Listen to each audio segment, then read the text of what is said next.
I died. Not completely, but enough.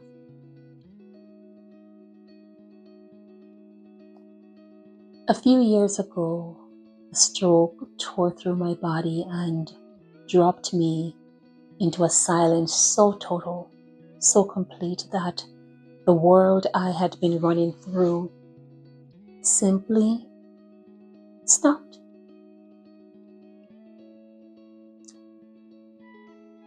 And in that stillness, in the sacred, terrifying space between survival and becoming, I saw something. I didn't see my life flash before my eyes the way people describe it in the movies. No. What I saw was something stranger than that and far more useful. I saw a long thread running through the eye of a really tall needle. And as I watched, in that space where time had stopped, my friends, the thread began to move. Yes. And in that dream, I saw 6 shapes appeared. I saw a cross. I saw a bridge. I saw a sword. I saw a bow and arrow. I saw a stitched heart. And I saw a shield. I didn't know what they meant at that time, but I knew they were meant for me. And I knew they had something to do with why I was still alive. I knew it instinctively and intuitively. And in that dream, I also saw my grandmother's hands. The way she would pull mismatched scraps of fabric into something whole, something warm, something meaningful. I saw that. And in that moment, I remember how something in me understood.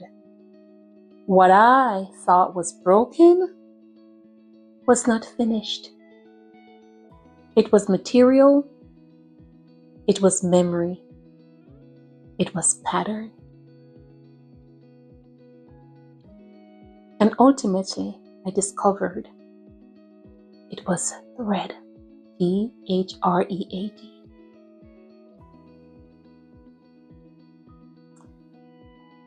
I am Dr. Leonie H. Mattison, an organizational development practitioner, a mother, a grandmother, a student of human behavior, leadership, and systems. And for the last several decades, I have been obsessed with one question that has grown into many inquiries. I want to know, why do people, intelligent, motivated, deeply good people, keep repeating the same patterns in different circumstances, under different names, wearing different clothes? I'm curious. I want to know, why does one person move through crisis and emerge clarified while another person moves through the exact same crisis and comes out more contracted? I'm curious.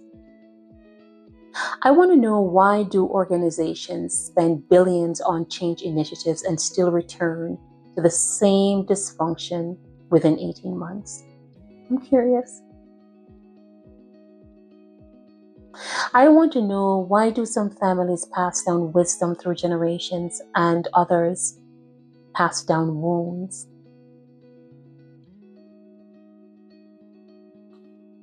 This is not just a series of questions about willpower or intelligence.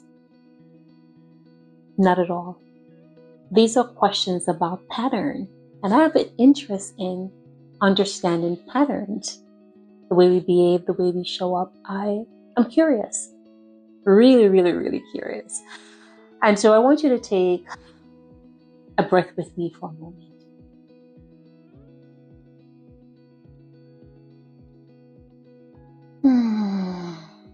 Because these questions have never been more urgent than they are today. You and I will both agree that we're living inside a period of disruption. It's relentless, multi-layered, that most of us have simply normalized the exhaustion of it. Technology is not just changing, it is literally rewriting what it means to be human in a workforce, which is pretty scary. Institutions we were raised to trust are shaken or have shaken. They're no longer here. Leaders are being asked to navigate uncertainty while hiding their own uncertainty. I also see families who are trying to hold things together while the floor keeps moving. Disruption does not simply reveal whether you are strong or weak. We were led to believe that, right? However, we're experiencing that that isn't true. Disruption reveals what you have practiced. That is true. Disruption also reveals what you have inherited, what you have normalized, and what you are being invited, sometimes even forced, to reweave. That's the disruption that we're experiencing today. And so, in my work with leaders, organizations, and communities, I kept seeing the same thing. And maybe you have witnessed this as well. I kept seeing how beneath every pressure point, beneath every recurring conflict, beneath every stalled transformation, there was a pattern. And I noticed that, and I became very curious. I noticed that this pattern was woven into the fabric of how people move, that they couldn't see it anymore. I noticed that these individuals were living and are still living within this pattern. And so I began calling it the thread, T.H.R.E.A.D. The thread is not a metaphor at all. It is a diagnostic. It is also the underlying pattern that shapes how you respond when life begins to pull at the seams. The thread shapes what you carry forward, what you persist, what you repeat, and also what you are finally ready to release. That's the thread. And every person watching me right now, you have a thread. Every organization, every family, every community, every nation has a thread. And until we learn to see it, until we learn to hold it up to the light, until we learn to trace where it came from and where it is taking us, guess what, my friends? We will keep weaving the same story and call it a new beginning. I've noticed that.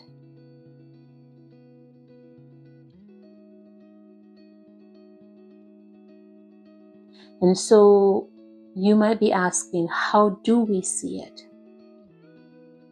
How do we work with a pattern that has been operating in the background of our lives, sometimes for decades?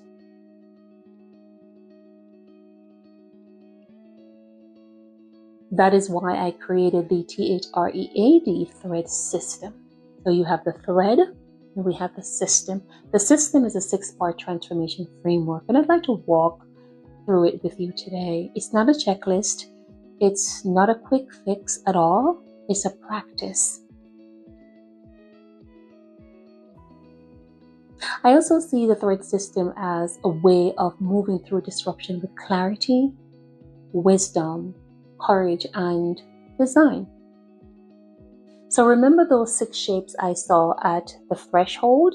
Each one is a practice and each one is a symbol that was given to me before I had words for it. And over the last couple of years, I've been really handling this with care. So let me walk you through the thread system one by one.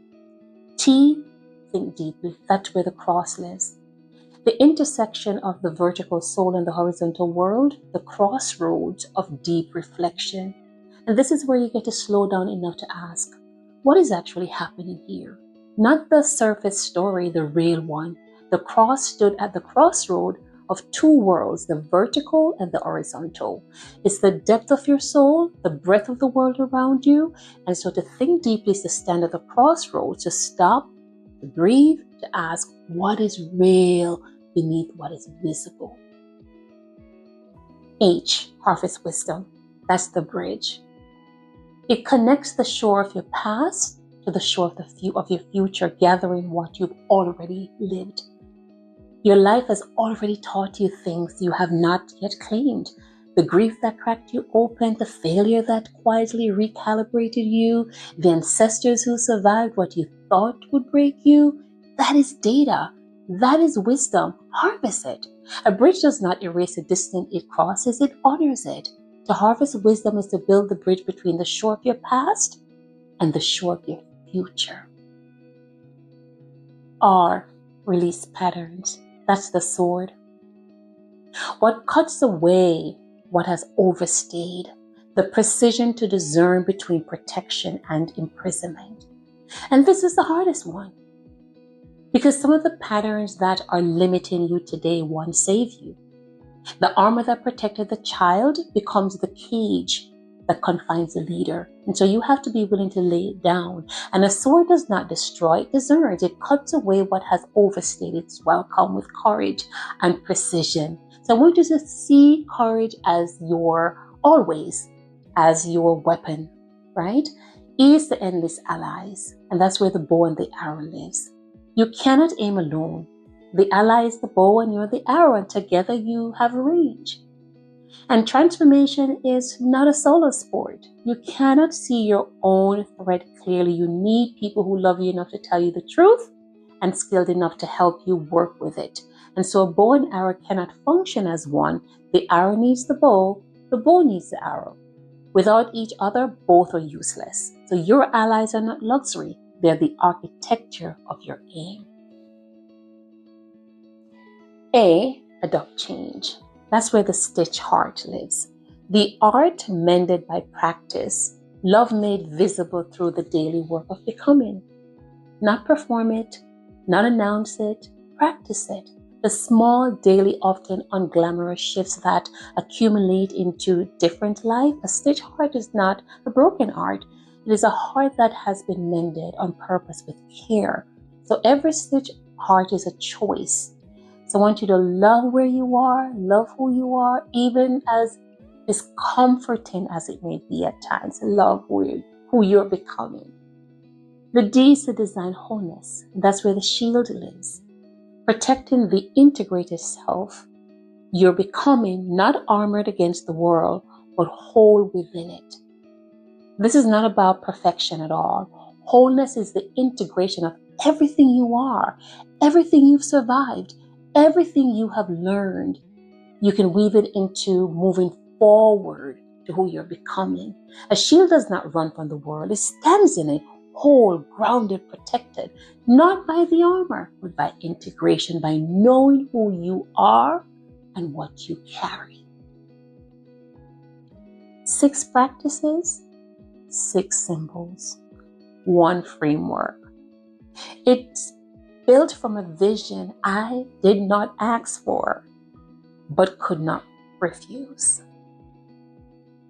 My friends, patterns can be seen, and what can be seen can be shifted. And what can be shifted, my friends, can be rewoven. Yes. And you have the power to do that. No matter what you're faced with in this moment, I need you to hear this next part. And I hope you will receive that. Because this is what keeps me working and keeps me up at night. Unresolved patterns do not stay private. They become culture. They become policy. They become leadership habits that shape the lives of thousands, if not millions of people who never even know your name. That stress pattern blind leader is not just suffering privately. They're transmitting. But, there's a but. Yes. A leader who has done the work to see their thread. A leader who has stood at the crossroad and looked inward. A leader who has built the bridge and harvested their lessons and the wisdom gained. A leader who has lifted the sword and released what confined them. That leader, and I believe that you're that leader, you transmit that too. And that, my friends, that is how transformation scales. Not through better systems alone. Yes, AI is important and technology is important, but guess what? You are the most and the number one asset in any organization. It is through you and what you have learned and how you are rewoven yourself. It matters. Never discount that, especially when you're faced with difficult situations. I hope you can receive that. So I want to leave you with something simple. Not a framework, not a statistics, and not a call to action. I have a question for you. What is the thread running through your life right now? Not the role you're performing, not the title you're carrying, not even the crisis everyone around you can see. Not what I'm asking. I'm asking, what is the pattern? What is that pattern? What is the thing that keeps showing up under different names, in different seasons, wearing different faces? Yet, it's asking you to finally see it. What is it? Because here's what I learned in that hospital bed, in the silence after the stroke, watching a thread move through a needle and become 6 sacred shapes. I learned that the thing that feels like it is unraveling is not always falling apart. Sometimes it's asking to be rewoven. And the future you are waiting for, my friends, the version of yourself, your leadership, your family, your work, it is not waiting for you to become someone else. Not at all. It is waiting for you to gather the pieces, to stand at the crossroad and look inward, to walk across the bridge and reflect backward, to raise the sword and release what no longer serves your highest good, to pick up the bow and enlist the people who help you aim further, to stitch the heart, your heart, and practice becoming, to raise the shield and step forward as the whole person that you are. It is time to see the pattern. You have the power within you to shift the story. Yes, you do. You have that power. Don't you ever give it away. I want you to use that power to weave what comes next. You have the power. Yes, I'm talking to you. You have the power to weave what comes next.